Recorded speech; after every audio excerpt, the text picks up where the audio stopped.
ಅಥಣಿ ಪಟ್ಟಣದ ಈ ಪಾರ್ಕ್ ನಲ್ಲಿ ಲವ್ ಮಾಡ್ತಾರಂತೆ.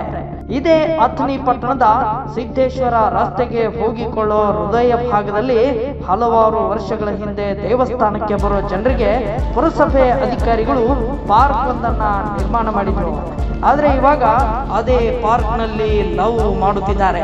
ಪ್ರತಿ ಸೋಮವಾರಕ್ಕೊಮ್ಮೆ ಸಾವಿರಾರು ಭಕ್ತರು ದೇವರ ದರ್ಶನಕ್ಕೆ ಬರುವುದು ಸಹಜ. ಅದೇ ಜನ ಇವತ್ತಿನ ದಿನ ಈ ಪಾರ್ಕ್ ಅನ್ನು ನೋಡಿದಾಗ ಇದೇನು ಅನೈತಿಕ ಚಟುವಟಿಕೆಗಳ ಪಾರ್ಕ್ ಆಗಿ ಬಿಟ್ಟಿದೆ, ಅದರಂತೆಯೇ ಸಾರಾಯಿಯ ಅಡ್ಡ ಆಗಿದೆ ಅಲ್ಲವೋ, ಓ ದೇವರೇ ಎಂತ ಗೋಳು ಅಂತ ಪ್ರಶ್ನಿಸುತ್ತಿದ್ದಾರೆ.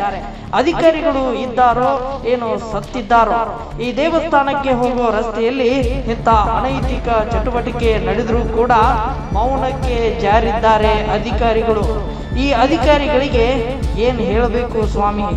ದಿನನಿತ್ಯ ಸಾಯಂಕಾಲ 6 ಗಂಟೆ ಸುಮಾರಿಗೆ ಹಿಡ್ಕೊಂಡು ರಾತ್ರಿ ಹೃದಯ ಭಾಗದವರೆಗೆ ಕೆಲವು ಪೊರಕಿಗಳು ಹೋಗೋ ಜನರಿಗೆ ಏನು ಬುಲ್ಬುಲ್ ಮಾತಾಡಕ್ಕಿಲ್ವಾ ಹೀಗೆ ಚುಡಾಯಿಸುತ್ತಾ ತನ್ನದೇ ದರ್ಬಾರ್ ಮಾಡ್ಕೊಂಡಿದ್ದಾರೆ. ಹಾಕೊಂಡು ವಾಕಿಂಗ್ ಬಂದು ನಾಗವಲ್ಲೆ ರಾರ ಅಂತ ಲುಕ್ಕು ಕೊಟ್ಟು ನಾಗವಲ್ಲೆ ಹಾಗೆ ಕೆಲ ಪೊರ್ಕಿಗಳು ಗಾಂಜಾ ಸೇವಿಸಿ ಹಿಂದಿ ಲವ್ ಸಾಂಗ್ ಹಾಡುತ್ತಾ ಹೋಗೋ ಬರೋ ಜನರಿಗೆ ಚುಡಾಯಿಸುತ್ತಾ ತಮ್ಮ ಗಾಂಜಾ ಲೋಕದಲ್ಲಿ ಯಾರಿಗೆ ಏನು ಮಾತನಾಡ್ತಾರೆ ಅನ್ನೋದು ಕೂಡ ಧ್ಯಾನ ಇರುವುದಿಲ್ಲ.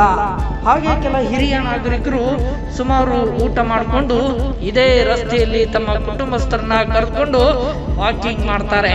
ಆ ವೇಳೆ ಇದೇ ಪೊರ್ಕಿಗಳು ನೀನೆಂದ್ರೆ ನನ್ನೊಳಗೇನು ಒಂದು ಸಂಚಲನ, ಈ ಸಾಂಗ್ಗಳನ್ನ ಹಾಡ್ತಾ ಹೋಗೋರು ಜನರಿಗೆ ಏ ಬೋಲ್ ಬೋಲ್ ಸಾಂಗ್ ಕೇಳಲ್ವಾ, ಹೀಗೇಕೆ ಮಾಡ್ತಿದೀಯಾ ಅಂತ ಕೆಲ ಹೆಣ್ಣು ಮಕ್ಕಳಿಗೆ ಟಾರ್ಚರ್ ಕೊಡ್ತಾ ತಮ್ಮದೇ ದರ್ಬಾರ್ ಮಾಡ್ಕೊಂಡಿದ್ದಾರೆ.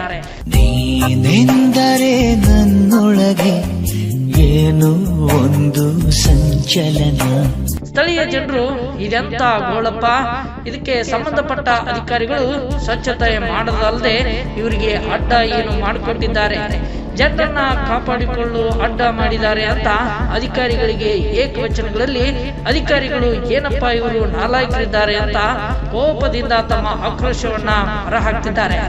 ಇನ್ಮುಂದಾದ್ರೂ ಅಭಿವೃದ್ಧಿಗಾಗಿ ಮುಂದಾಗ್ತಾರಾ ಇಲ್ವಾ ಅನ್ನೋದನ್ನ ಕಾದು ನೋಡಬೇಕಿದೆ. ಸುದ್ದಿವಾಹಿನಿಗೆ ನಾವು ಸುದ್ದಿ ಕೊಟ್ಟಿರ್ತೇವೆ, ಅವರು ಹಾಕಿಕೊಂಡಾಗ ಎಚ್ಚರಗೊಳ್ತಾರ ಏನೋ ಇಲ್ವೋ ಅಲ್ಲಿವರೆಗೂ ಕಾದು ನೋಡೋಣ. ಈ ಸುದ್ದಿ ಅಲ್ಲಿಯ ಜನರ ಕರೆಯ ಮೂಲಕ ತಿಳಿಸಿಕೊಟ್ಟಿರುತ್ತಾರೆ. ಇನ್ಮುಂದಾದ್ರೂ ಇದಕ್ಕೆ ಸಂಬಂಧಪಟ್ಟ ಅಧಿಕಾರಿಗಳು ಜಾಗೃತ ವಹಿಸಬೇಕು. ಇಲ್ಲಿ ಪುಂಡ ಪೋಖರಿಗಳು ಓಡಾಡದಂತೆ ಪೊಲೀಸರು ಕೂಡ ಕಟ್ಟೆಚ್ಚರ ವಹಿಸಬೇಕಿದೆ. ಇನ್ಮುಂದೆ ಆದ್ರೂ ಇಲ್ಲಿ ನಿರಾತಂಕವಾಗಿ ಜನ ದೇವಸ್ಥಾನಕ್ಕೆ ಬಂದು ಹೋಗುವಂತೆ ವ್ಯವಸ್ಥೆ ಮಾಡಬೇಕಿದೆ.